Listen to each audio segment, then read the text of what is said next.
Assalamualaikum warahmatullahi wabarakatuh. Halo teman-teman semua. Jadi pada kesempatan kali ini kami dari kelompok 6 ingin menyampaikan hasil diskusi kami terkait peran biologi molekuler dalam kefarmasian berdasarkan jurnal, yaitu Aconitin promotes ROS activated P38 MAPK NRF2 pathway to inhibit autophagy and promote myocardial injury.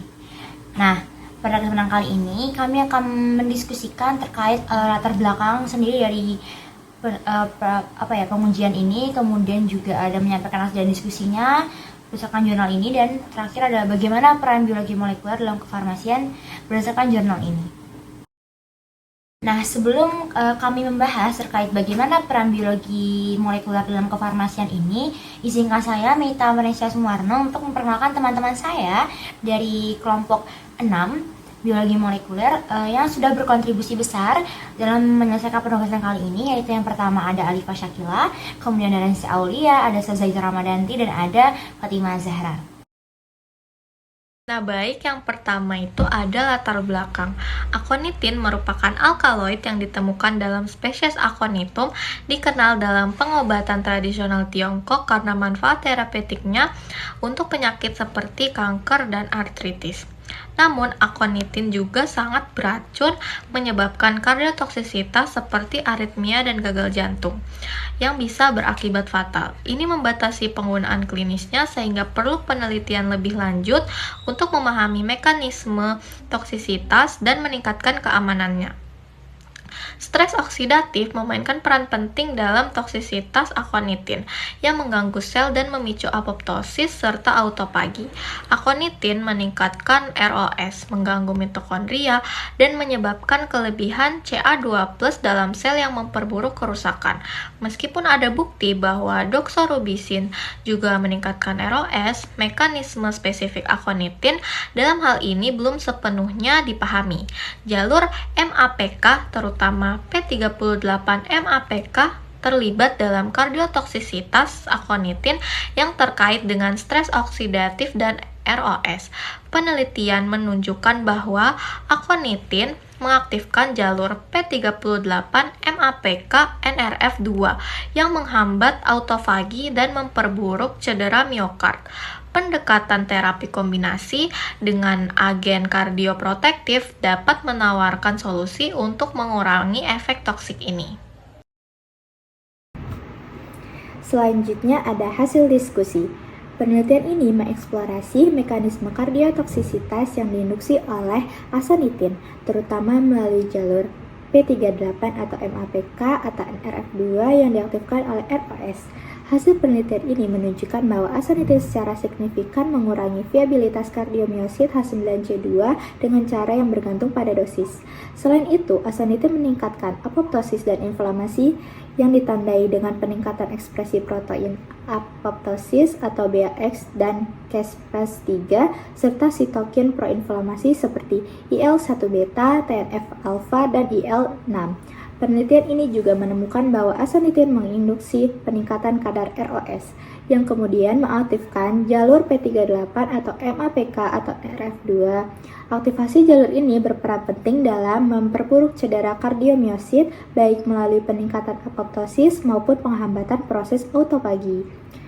Intervensi dengan antioksidan seperti N-acetylcysteine atau NAC secara signifikan mengurangi efek merugikan aconitin dengan menurunkan kadar ROS, meningkatkan viabilitas sel, dan menekan apoptosis secara inflamasi.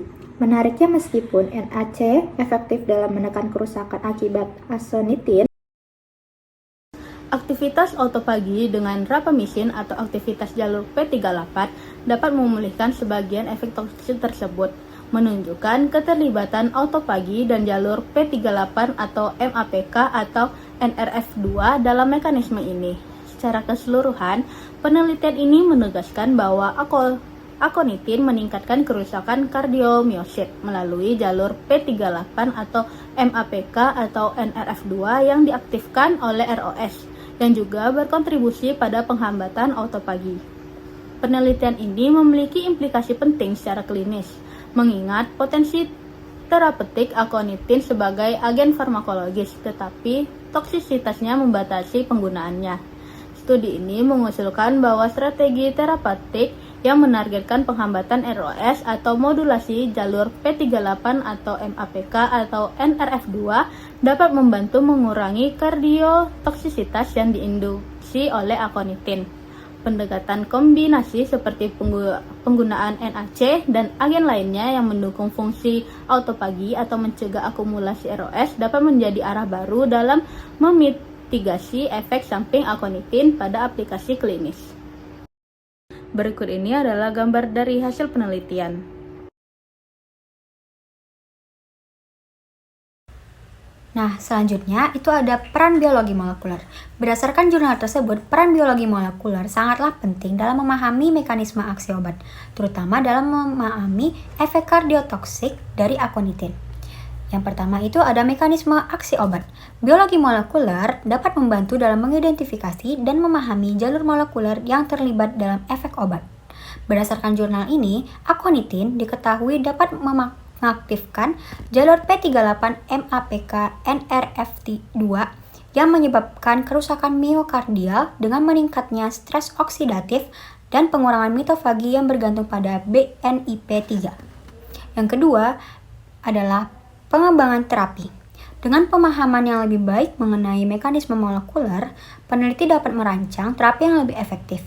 Misalnya, penggunaan NAC atau N-acetylcysteine sebagai inhibitor ROS dan rapamycin sebagai aktivator autofagi memiliki potensi dalam mengurangi efek kardiotoksik dari aconitin. Yang ketiga, itu ada penilaian keamanan obat. Dengan memahami biologi molekuler, memungkinkan peneliti untuk mengevaluasi keamanan dan efek samping obat dengan lebih baik lagi.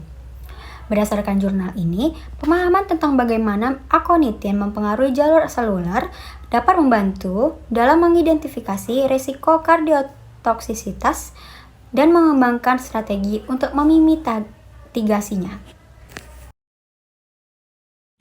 Baik teman-teman, mungkin itu sekiranya dari kelompok kami mengenai hasil diskusi terkait bagaimana peran biologi molekuler dalam kefarmasian berdasarkan jurnal ini. Harapannya hasil diskusi kami dapat menambah pengetahuan teman-teman. Mungkin dari penyampaian kami ada salah kata dan salah perbuatan, mohon dimaafkan. Kami tutup. Wassalamualaikum warahmatullahi wabarakatuh. Terima kasih teman-teman semua.